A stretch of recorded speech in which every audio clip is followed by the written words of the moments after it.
Hello there, ladies and gentlemen. For a change, it's me. It's Matt Marsander, and I am your host for this Let's Talk More Wrestling episode. As a result of Tony's throat being filled with disease, but he is here regardless. Say hi to the nice people. You make me sound as if I should be quarantined or something. You know? Well, hopefully you are on your own and not infecting anyone. I'm not a zombie outbreak, man. I'll be fine. Nah, it's just I woke up, and the worst thing for a podcaster is to have my tonsils basically balloon out, and that's what I'm dealing with. So You're ruined by it all. yeah, but you're fine. You stepped up to the plate, so That's it. Well, as long as you're not a zombie thing, I don't think Ireland's in a situation where it could protect itself from anything like that. it can't protect itself from me anyway, even if I wasn't a zombie. Yeah, I mean, fortunately, this is one of our more episodes where we're just reviewing, obviously, of Sunday just gone. We had WWE Fast Lane from Cleveland, Ohio. So the laid back will be fine. We're always laid back here. Well, Yeah. on these episodes anyway. Oh, that's what it's here for. Yeah. There's no structure. There's no discipline. We just chat. Yeah, that's basically it. That's it. Well, I guess it's no better place to start off than, well, straight up, I didn't mind the pay-per-view. It was alright. It's one of those things I'm sure we'll explain more at the end, but Yeah. I think we said that the card beforehand, it wasn't great. It didn't have the potential to be amazing. Well, utterly predictable as well. Yeah. And I think we were 100% on this event. I think we got one wrong. Did we? Yeah, the Wyatt's match. But that's Yeah, that's but the then that's only because because they've gone on a different channel. But we'll get to it. Yeah. It starts off. I didn't catch the pre-show. I'm assuming you didn't either. It's kind of like a rule for us. Yeah. I got time for another hour of half of that's all just bullshit gossiping on the panel. If you like Renee Young and Booker T, sure, knock yourself out. But... We didn't actually get any of that panel though on the actual event, did we? Oh, yeah, there was 5 minutes of it. I genuinely don't remember. It's just usually kept pan back and there's Booker T making some ridiculous remark and King still trying to be funny, but it's just nope, none of that. I'm happy with this. I don't get Renee, and I don't get his mind has just completely left. His name has just completely left my mind. Corey Graves. We don't get them, but for not getting Booker and King, it's kind of a good thing. But I mean, I hear the pre-show was okay. It was a pre-show. It was a pre-show, but a 2 out of 3 falls match being stuck on a pre-show for the United States title seems a bit of a waste. Yeah, I was thinking that when it was going in because, we have seen Del Rio and Kalisto against each other a lot, but it's, that's a 2 out of 3 falls match with 2 guys. I mean, that's a banked on. It's going to be at least a decent match, but yeah, exactly. But they'll usually give it half an hour, and they probably used a good 20-25 minutes of it. I don't know. We didn't see it, but. It then all kicks off, and Fast Lane begins. The road to WrestleMania has stopped at Fast Lane. I never quite get that. Yeah, the road to WrestleMania. We're going straight into Mania, but first we take a break. Mm-hmm. But we open up with. I was quite shocked to see this as the opening match, but we had the team of Becky Lynch and Sasha Banks versus Team Bad as the opening match. Not a terrible decision. I think Ziggler probably threw one too many tantrums about being on first again. I wonder how many curtain jerker matches he's had. I'd like to find out, but I don't know. I don't have the time to just go through everything. He's been there close for 10 years. He's got to have at very least 40 opening quite matches. Few. I mean, for a while, if it wasn't Ziggler, it was Sheamus. Yeah. At one point, it was the pair of them. Yeah, wrestling each other, yeah. Exactly. I don't know about you. I quite enjoyed this match. It set up as sort of everyone chanting that we want Sasha, so obviously she's going to be the hot tag. Mm-hmm. It's pretty well done. Becky Lynch looks solid. I think Tamina and Naomi did a good job. I quite liked Naomi's like neck breaker onto the top of the turnbuckle. Yeah. I thought that was quite nice. It was quite like, you don't see that, and then they just palm it off. It's like, come on, Cole, that was not ingenious, but like that's new. Like we don't see that stuff. It's like, no, she spilt out to the outside. I tell you what, that's one of the big differences between him and him and JR. Sorry, because JR would make a big deal out of that. That would have been a much more noteworthy thing. But with them, it's just like, oh, it's just this move. Yeah, it's just a way of getting Becky to the outside. Yeah, essentially. But yeah, solid enough match. I can't dig it. I can't dig too much against it. I quite enjoyed it. I like seeing Sasha and Becky wrestle, so win-win. Yeah, you know what? Like when you look at the talent pool in that ring, like that is a good talent pool to have right there. I know that Naomi and Tamina don't often get given a lot of time, but we all know that acumen. Yeah, and they're solid, but they just get left behind. Yeah. But yeah, that's one to the correct prediction. So Sasha and Becky went over with almost like a double tap out, which was quite nice. Even though it nearly botched. Yeah, it's one of those things that like maybe we're going a bit too much into this now, but the show overall was a bit too predictable. They put a lot of matches together that, like, I mean, Team Bad weren't going to win this. You know roughly where it's going. No. They need the other two looking strong so we can have a triple threat at Mania. Yeah. At least that's what I'm hoping for. I mean, at very least one of those girls is going to wrestle for the championship. If not both of them. So. But I want a triple threat. Yeah, ideally. So it rolls on. Even though he may have argued that he doesn't want to go on first again, he'll at least take the second slot. As Ziggler and Owens kick off the second match, Owens, yet again, going against the fine tradition of champion comes out second. But, I guess Ziggler's the hometown guy, even though he's billed as from Florida. He's a Cleveland boy. They haven't done that for a while. They haven't stuck to their guns for a while with the champion coming out second. Like, that's not been a thing they've tried to do. Like, I think they should, but it's just not something they cared about for a while. Yeah.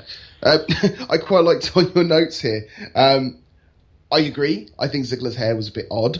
But if that's what you're paying attention to in what was a fairly good match, you really did chime out pretty early on. Yeah, I tuned out.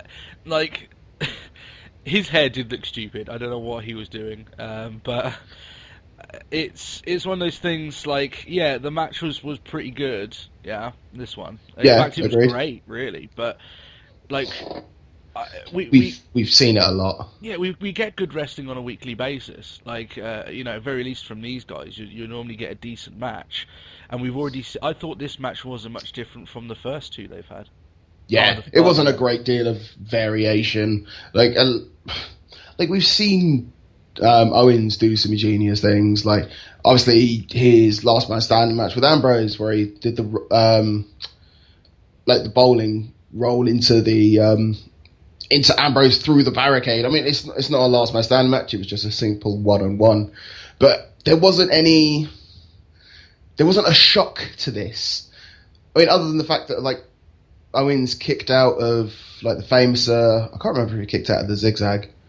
I don't think he did. I get what you mean though. Like, it never hit an extra level. It was always on the same. It never hit a. Hang on a second. This isn't Raw. This is pay-per-view. We need to put on pay-per-view worthy. And what they kind of did. It was a good match, but it was just sort of like, I watched this last week. And the week before. And the week before that, exactly. But they had a good amount of time, and with a pop-up powerbomb, Owens comes away with a victory. But both men were spent. They had a good amount of time, and it was a fairly physical match. There wasn't really any sort of rest breaks other than after any sort of like any high spot, which it was good. It was a solid match. The way I look at it is that it was a solid match, and it would have benefited from this being the only match that they've wrestled, but they had themselves in a weird situation where they had to get the title off Ambrose and they needed this match set up. So I'm not gonna. Yeah, it's just an awkward situation, really. But that's it. And the fact that Ziggler had gone over more than Owens had. I saw actually, I think it was like a tweet of JR, and somebody was like, "You think he's over?" It's like, yeah, I think he's over, but he's not. He's not so over he can afford to lose matches. Yeah. Which, I mean, the build up to this, I mean, other than him winning the Fatal 5-Way, he had lost quite a few matches leading into this. Yeah, and like... Which, I mean, if they want Owens to look solid as, like, a legit competitor, he needs to have a fairly reasonable win record behind him. I mean, he's a heel, right? So, like, his words, it's a little bit like Bray Wyatt, where his words can only take him so far. Eventually, his actions will have to back it up. They have to speak louder, yeah. Yeah, and with the problem with Bray is that he says a lot of very good stuff, and so does Owens. But it kind of falls on deaf ears when suddenly you think, but you lost. Yeah. Again. I mean, one part of the thing, like, remember when Brock beat Undertaker, you know, and he became like the top heel in the company because everyone hated him after that. Yeah. The words that would come out about Brock, they had meaning, and they had like a lot of backup. The Conqueror and things like that. Yeah. Like if you've got a heel who's singing his praises, which is great, but then they don't back up their. I'm not saying they should back up their actions all the time, but if they don't ever really get, you know, if they're really selling something, they're going to do something, and they don't do it, that's always going to be a detriment. Yeah, definitely. I mean, and speaking of the detriment of the Wyatts, that was the next match. Good segue. Yeah. You had the Wyatt family without Bray. Well, Bray was there, but it was Harper, Rowan, and Strowman. Which I thought was really bizarre, because it had always really been billed to be those three, and then... Oh, Wyatt's sitting ringside. Okay, that's weird. It's like, it's not. We knew that was going to be the case. Yeah, whenever it's a six-man match, I mean, they've already set up Bray to be the onlooker. Like, why would he wrestle when he's got big guys to go do it for him, sort of thing? Yeah. Like, Bray won't dirty his hands unless he has to. Yeah. But, I mean, I guess against who they were facing, maybe it could have been a better call, considering they were obviously facing the world's largest athlete in the Big Show, the Demon Kane, and Ryberg, which is still not winning me over. Nah. And it's not winning the crowd over. They just not boo, but they sort of just constantly the Ryberg chants and all that. Like we always said before that we were going to protect him, you know, we weren't going to do that. But when he comes out with that new attire, like, if he's not going to try and help himself, then we're not going to. That's the bottom line. I mean, the thing is, I found it quite funny. Is like I was talking with someone else who I used to work with actually, who's also a wrestling fan. We were talking about this. Like, we think Shell Shock's had its time. He kind of needs to step it up for a new finisher. And at one point, the jackknife may have been a good idea, but now, no, do not give him that. Nah. He's he needs to differentiate himself so far. I thought this whole issue was dealt with, though, and then when he came out with that new gear, he could have come out with even just different coloured gear. The fact he's coming out with the black. Yeah, that's it. He's still wearing the blue, like, strap, like, I kind of want to call it a poncho, but it's like... He's still coming out with that. I still quite find it funny that little kid on Ryback's entrance, he was like offering him the necklace, and the kid's like, huh? Fist bump. Like, no, take the neck. Oh, okay. But this match took too long. I checked out so early. When you look at who's in the ring, though, I mean, we knew that this was going to be... I mean, we're seeing rest holds with Kane, and it's like... Yeah, exactly. I mean, we were talking about this, like how like Harper would have to do quite a lot, because Harper's like... He's kind of like the veteran. I mean, to be fair, he is the sole veteran of that group. He has more years in the ring than Bray does. But, I mean, Bray is good, so it doesn't really matter. But between these three of the Wyatt family, like, Harper should have done a lot more. But I guess they just wanted to sort of, like, look at Strowman, look how big he is. And they kind of did a good job in getting that across. But it's a bit... I don't know. Like, Ryback trying to mix it up and... doing his high knees. The CM Punk high knees. The Punk high knees. Yeah. With so much vigour that he nearly threw himself over the ropes. That would have been quite funny if he actually just... If he proper spilled out. Crap. And at that point, I'd like to think that Strowman had enough sense to like kick him in the head. Yeah. But the match was over, and it was a face win, and that's our false prediction. Yeah. You know what? That's what I'm talking about. It's one of those weird things where you've got Ryback, you've got Big Show and Kane. They're three guys that have been around. I mean, yeah, Ryback technically could need the win, but Big Show and Kane. I mean, he just said on his podcast that he is what WWE needs him to be. Maybe they're setting up a storyline down the line, because the Wyatts obviously aren't going for Lesnar anymore. They've dropped that. Yeah. But the Wyatts losing this match is what we said earlier on about... It's killing the Wyatts. Oh, yeah, definitely. Which is a shame, because like you need them. They come out and they put out this big story like, we are the new gods that are taking down the Titans and things like that. And they build it up to this epic, well, if you get into it, like they kind of play it up to become this like this epic feud and things like that. And it's just like, oh, well, they lost again. What a surprise. Yeah. I mean, speaking of surprises, you had Roman Reigns backstage getting booed. What a shock. Surprising, yeah. I looked at the list of the locations leading up to WrestleMania, and oh god, Reigns isn't going to have a good time. Oh no, it's going to be a long. Was it like, if you're not a fan of Reigns, you're going to have a bad time? I think you're looking at like Chicago, Philly. Oh no! Yeah, like back to back. No, they've only got like 5 weeks, and 2 of them he's guaranteed boos. Yeah, and I think they're like one of the ones leading up to Mania, and they're trying to get people not to boo this guy. It just ain't gonna happen. I'm sorry. If I was there, I'd start booing him. Like originally, we used to proper be behind Reigns. I'm not behind Reigns anymore. Not so much. They're trying too hard to make him Cena, and it's killing him. Yeah, it's a simple thing. I think it's worthy of a lengthy conversation. Maybe not for this. Yeah, maybe not for this. Yeah. But yeah, I mean, Reigns is backstage having his interview with JoJo, sort of like, you're facing your brother, you know, you got to fight Lesnar, and he's just like giving out all these usual, like, I know, I've been to the top, I can do this. Like, he might be my brother, but he's still a challenger. And he's still getting booed until Ambrose shows up, and big cheer for Ambrose. But then there's just that usual sort of, I know, you know, we have to do this, and like all gloves are off for tonight. I'd love to see this friendship break up. I want Ambrose to just wreck Roman one day. I don't think it can last forever. It'll have to end. One of them. Well, I mean, not to go as far as to say that friendship is like DX, but at least DX had moments where Triple H was like, "Fuck you, Michaels." Yeah. Like I mean, obviously that was a lot more backstage politicking, you know, like with Shawn leaving the company and stuff. But yeah, I get what you mean. Or not leaving the company, doing his whole injury thing and all that business. That's it. But yeah, with Roman and Ambrose, there is a big money feud to be made there with Reigns as a heel and Ambrose as a face. That's like a big. That could be a good. I find it quite odd. I think Ambrose is in a similar boat to Lesnar. I think he's like, we want to make him heel. I'm not going to boo him. I will still cheer him.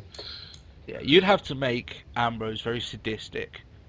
Which he could pull it off, but I don't think. Why would you force it? People want to boo Roman Reigns. Just give him a reason to. That's it. We'll shift on. Like I said, that's a conversation for another day. That's like an hour-long conversation. Yeah. So we shift over to the Divas title match of Charlotte versus Brie Bella. Now, I don't know about you, but I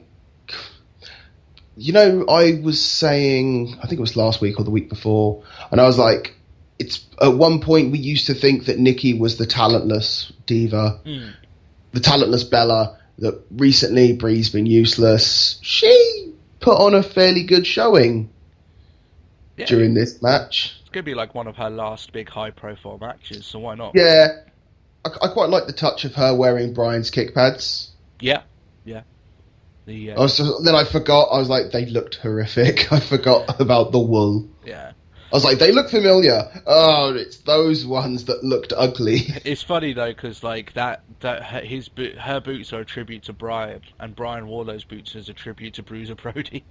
So it was a tribute. So she's tributing Brody. Yeah. Well, I don't think so, but I think she's tributing Brian. But you know what I mean? It's sort of like the line back to where it goes. Chain. Yeah. The chain feeds down. Yeah. Solid. There were a few moments where you thought like, I wouldn't say I suspended belief, but there were a few moments where it's like, actually, Bree's looking fairly strong and could possibly, though I know it wouldn't be the case, could possibly go on to pick up a win. Yeah, I agree with you. In the case, basically, Bree had one task in this match, which is to try and make the crowd believe that she could possibly win the title. Yeah, and I never thought that was going to happen. So no. But, I mean, the amount of times she tried chase, like, the yes lock and things like that. Yeah. Like, when she actually locked that in, like, the fans were definitely into it at that point, so you have to give them props. That's it. They built it up really well to give that. Yeah. That crucifix pin, though. Jesus. That was ugly. Actually, speaking of ugly pins, I kind of want to quickly just go back to the Wyatts versus the Titans. Oh, yeah. Harper wasn't pinned. His shoulder wasn't on the mat. It's like you got so much of a mass of humanity that it's hard for them to pin each other a little bit. No, because he was clutching his other arm, so his shoulder couldn't possibly have been on the mat. They haven't lost. No, that's it. There you go. That's it. But yeah, I mean, that crucifix pin from Brie was a bit shoddy. It was one of the worst ones I've ever seen in my life. It was. Yeah. I don't think I. You know what's weird about that, and I don't want to knock her too much because I thought she had a decent showing. That's the sort of crucifix pin that you and me would have done when we were just told. Early days. Like, okay, this is how you do it. Give it your first try, and it would have been our first try. That's exactly what it looked like. So. Yeah. But yeah, regardless, Brie taps to the figure eight, although she probably was in reaching distance. But yeah, there's a few times that's happened with that move though. Yeah, but I guess I'd like to think it's probably because they can't pull her away, but Charlotte's only on her hands, so I'm pretty sure you could throw off her balance. Yeah. Well, it was close enough that if she reached, she could have caught the rope. She could have quite possibly got it. Yeah. But still. Oh well, at least it was over. I say that like it was a bad match. It was okay. I don't think they could have gone any longer though. Like I think that. No. If she reversed and you had another 2 minutes, it wouldn't have done much else. They needed to wrap up. I mean, after that, it would have just been a couple of quick segments followed by a spear. Yeah, pretty much. And so after that one, we get on to Jericho backstage. Mm-hmm. Is he good? Yeah. Is he great? Nah. Is he phenomenal? We'll see. I like this. I like Jericho just almost going, let's not forget, I am Chris Jericho. But he is AJ Styles. He's still fresh in the big leagues. Let's see what he can do. Although we've now seen what he can do a few times. But the rubber match and the greatest match of the night. Yeah, this was easily match of the night. In terms of technique, match, actual storytelling in the ring, I thought this was an extra level above the main event, which I thought was good as well. But yeah, the main event was good, but I think it was good as a spectacle. This was good as a wrestling match. Oh, yeah, definitely. But the crowd were really into it, and it was like there wasn't that sort of one-sided favour. Like, it was almost clean down the middle. They were giving love to both guys, weren't they, the crowd? Yeah. I mean, to be fair, I'd probably have been that arsehole cheering for the two. Ah, yeah. Same here. I'd have killed myself doing so, but... your voice would have been like mine. Right now. That's it.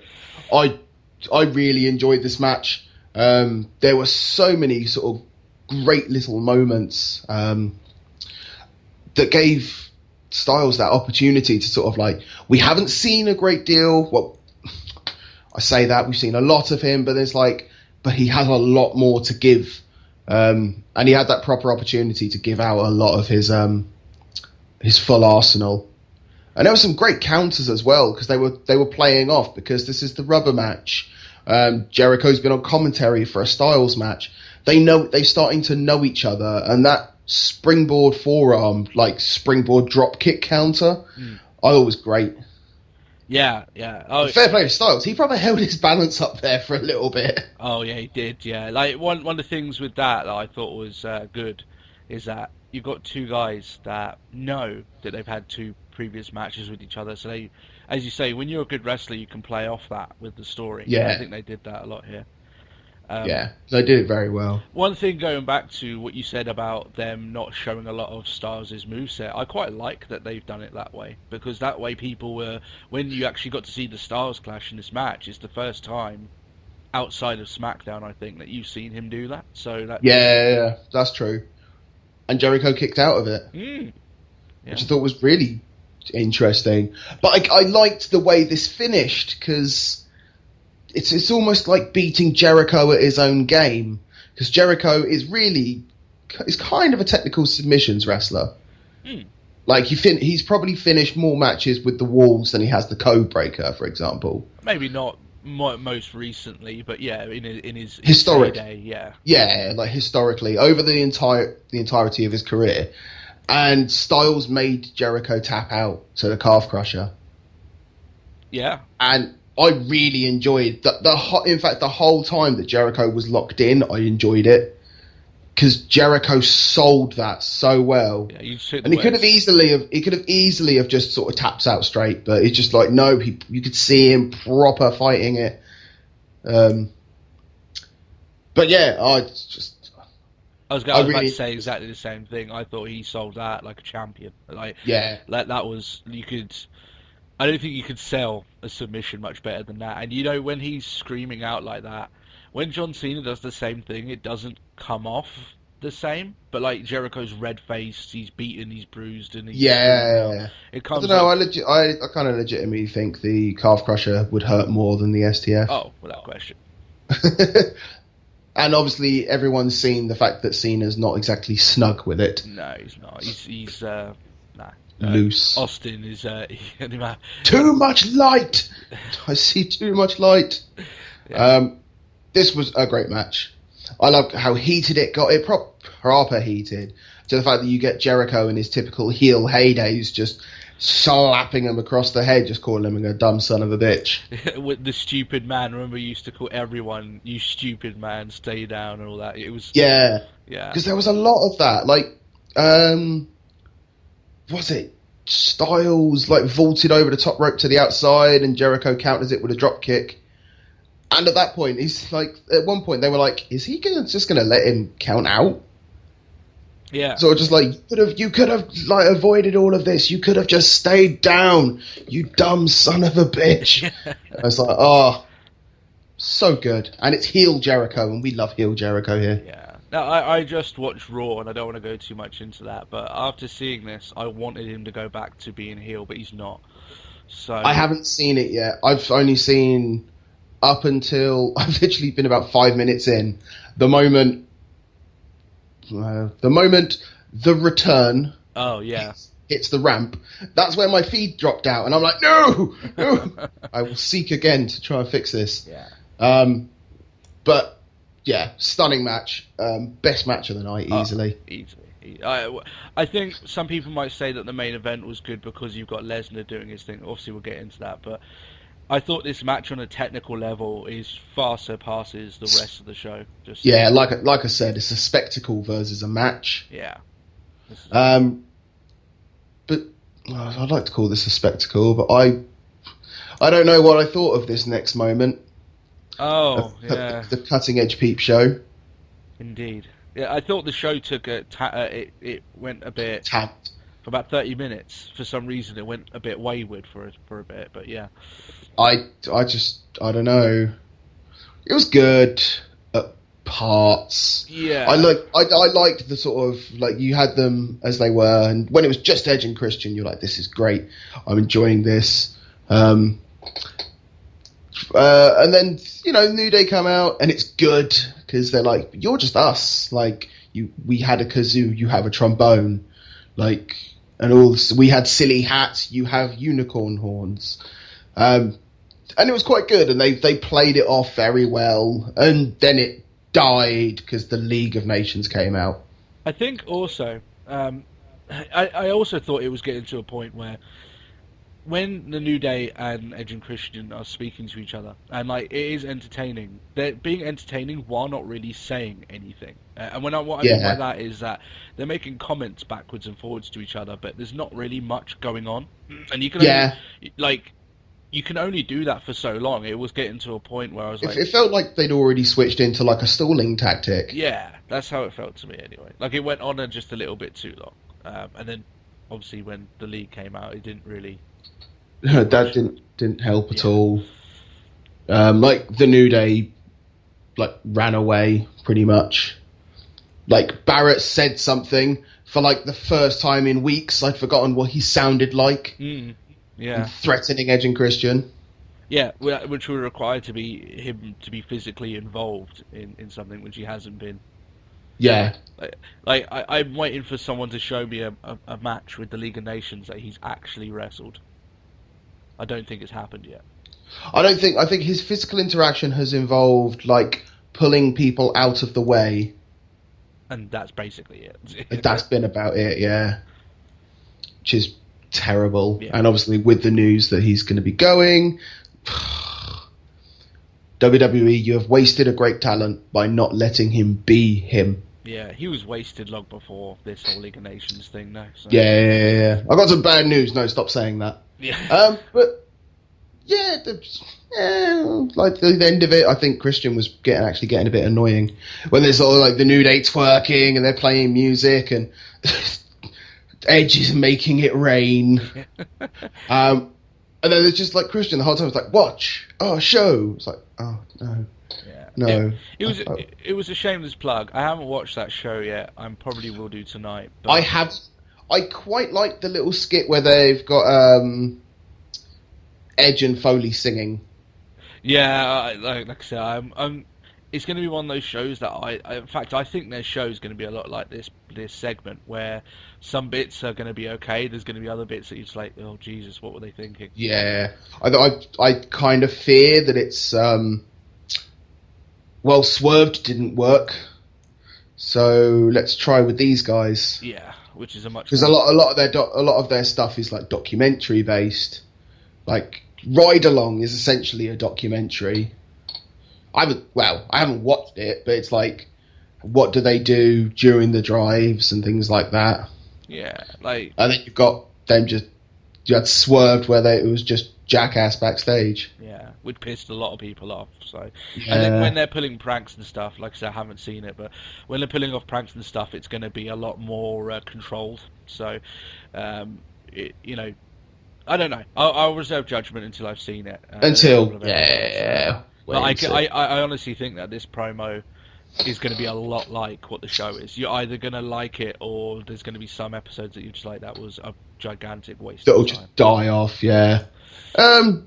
But speaking of a gigantic waste of time, we got Curtis Axel versus R-Truth. We get that, and we don't get a 2 out of 3 falls match. The hell? Yeah. And you've got bloody Adam Rose like, we're all 4 Priuses. Like, oh god.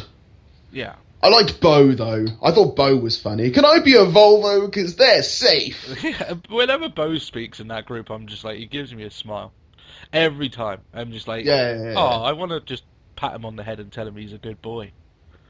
You know? That's it. It's like, oh, you did good. You did good. Yeah. Well, I don't know. Not many people know what's up, because his sort of intros, Truth's entrance seemed a bit weak. Yeah. But no one cares about him that much. Yeah, exactly. But I didn't really care about this match. I was typical one versus a faction. Everyone else is getting involved until someone makes the save in the form of Goldust, who screwed it all up for him. Yeah. I thought it was quite funny when you got Truth being like, you cost me the match. I'm like, at least he tried to help. Like, you were going to lose the match anyway, mate. What were you talking about? Like, Yeah. you know, It's, one versus faction. We know how this goes down. Yeah. But it was Goldust chucking Adam Rose back into the ring. R-Truth loses his balance after having a leap over him. And then it happens. The most devastating move in all of wrestling. Yeah. Like, at the end of the day, Truth shouldn't be angry because that move was There's no way he could have won. No. As soon as that was locked in, it was over. That's it. It's ridiculous. Yeah. But I didn't care. The crowd didn't care. I'm assuming you didn't care. No. To be honest, I was pretty hyped up after the AJ Styles match, and then these two segments after, I was like... That's probably... Yes! Oh. Yeah. It's like proper like, you know when you let the air out of a balloon just that little bit, it goes... That's me deflating. You could argue that they were trying to make up time, but I'd argue that they had a perfectly good match in the pre-show they could have put in place. Yeah. But still. Because nothing came of the Edge and Christian bit. Like, that could have been pre-show. Yeah, I know in fact, why stuff like that has been pre-show before. I know, it's cheap. Hey, whilst you're here watching Fast Lane, don't turn off. Yeah. But it's ironic that you'd need... I mean, they're doing it to try and get people staying on with the network, but it's ironic that most people watching that pay-per-view have the network.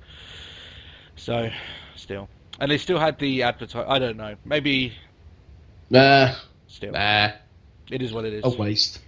But now comes to the spectacle. Our main event of Ambrose, Reigns, and Lesnar.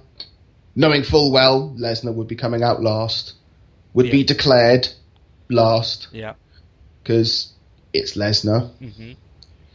I quite liked the fact that Lillian Garcia had to sort of step away.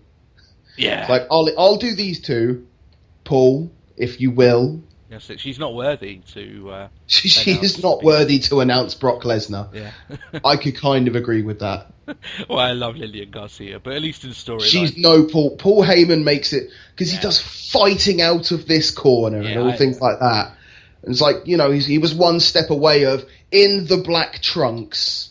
Plus, the whole thing with Lesnar is that he's something different from the norm. So when you've already got someone like Heyman doing his announcement, that already, in the minds of the viewer, already puts him over as something unique and something special, because you've got Lillian Garcia who's been calling everyone else, and even the two other guys, but when it comes to Lesnar, no, it's Heyman's the only one with that right. Yeah. Only one worthy. Yeah, that's it. But it was... I enjoyed this. It was good. I mean, like we were saying, comparing it to the Jericho Styles match, this was a spectacle. And it was just... There wasn't a lot. Like, I think the most wrestling was probably the Dirty Deeds, a Samoan drop, and a load of suplexes. Yeah, which is what you... I think everything else was just physical beatings. Yeah. I mean, when you're looking into a match like this, like, you know what you're going to get. You're going to get a lot of suplexes, but people enjoy that. There's no reason not to do it. So, and that 3-man spot. Yeah, that was brilliant. Yeah. Where Lesnar German suplexes Reigns, who's got Ambrose up for a Samoan drop. And it's like, sorry, Ambrose, I hope you've punched your flyer, Miles. Yeah, and I thought what was quite good is that how, you know, triple threat matches are notoriously hard to wrestle. Like, we've said that quite a lot recently. The way that they took Lesnar out of the equation to, you know, for a good period of time, I thought that was pretty... In a way of protecting Lesnar as well. Yeah.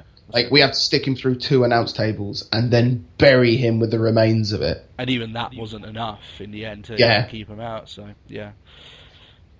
I think Cole got it right on the money when he was sort of referring to it's kind of a sadistic pleasure to watch Lesnar work.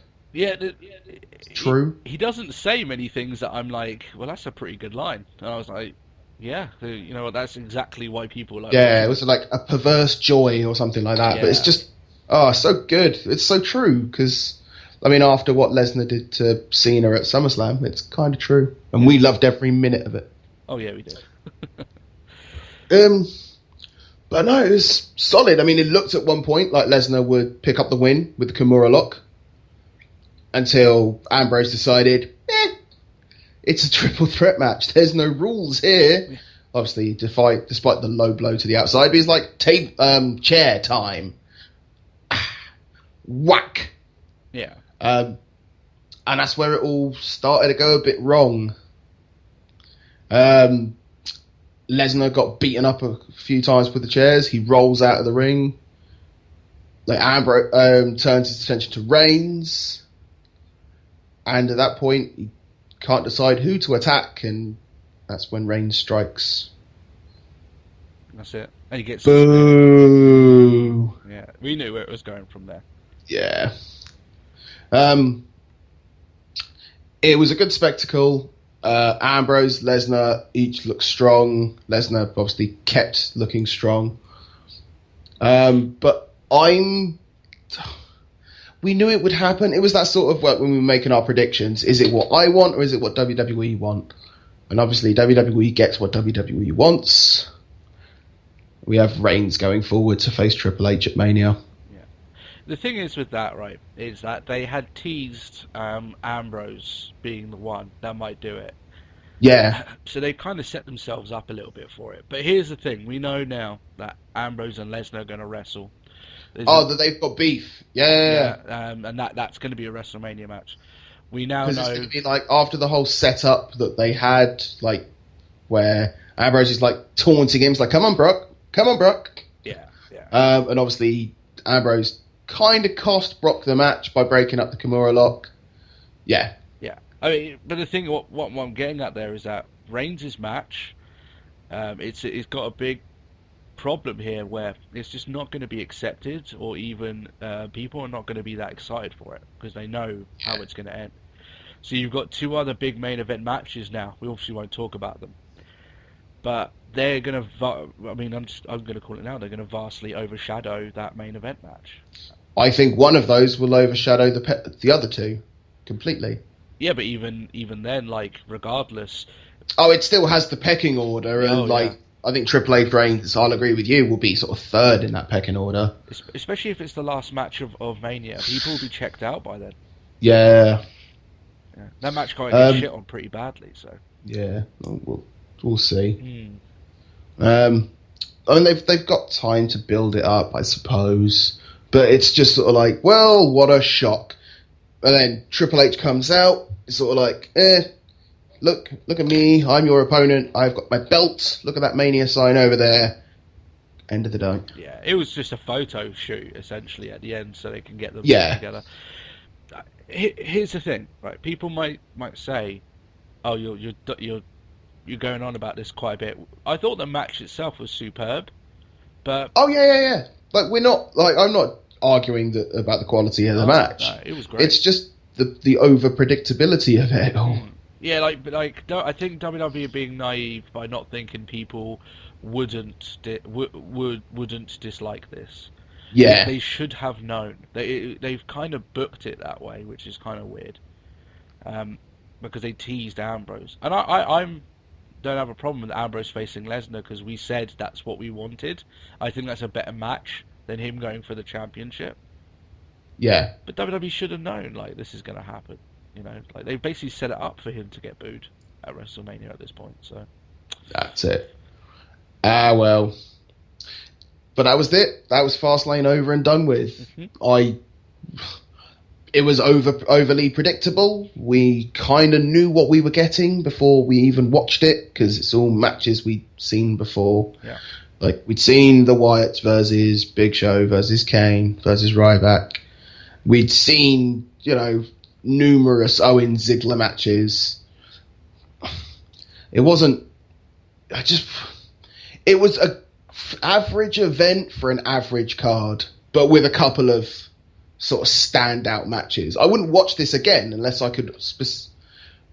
if I could specifically dig out those two matches and watch them separately, I wouldn't watch the whole event again. Yeah, it's one of those things where the card wasn't good going in, but I do think that the show was better than the card would have suggested, and we said that. That's before. Because of two matches. Yeah, that was essentially it. there was no. Well, I said there was no horrific matches on the show. You had that Outcasts match or whatever, but Yeah. it's one of those things where WWE didn't care too much about this event. I don't think. I don't think they cared. They just needed to get over and done with so they can carry on with their other storylines. Yeah. Well, I think it's that whole thing. It could have been worse. It could have been far worse. It really could. Agreed. Yeah. Like this with the card, it was if they had if the matches for some reason had stunk. This could I've seen some people call this the worst pay-per-view. This isn't the worst pay-per-view that I've watched in a long time. This is okay. It's like for match quality, it's all right. You've got some decent matches there. Like WWE have pumped out worse. But I can understand some people just being annoyed because it was a bit. When I say this, without those two matches, it was a bit of a waste of time because you knew how everything else was going to rack up, and the matches themselves weren't good enough for you to actively want to watch them, bar those two matches. But because of those two matches, it does hold it up above what I think a few people are wrongly criticising the show for. That's my opinion, anyway. But yeah, I think that's about it. I think we've wrapped it all up quite nicely. You've done a grand old job, you have. That's it. Got nothing else to say? We've got plugs to do. Do you want to do your plugs? We've got plugs to do.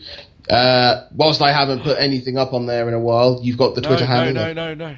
You've got to let me do it. You want to do it? Yeah, I always host and I never get to do it. Can I do it? Okay, you can do it. It's at Talk WrestlePod. That's our Twitter handle. Drop it there. That's it. Yeah. Fair enough. And obviously, you can always go onto our Facebook channel.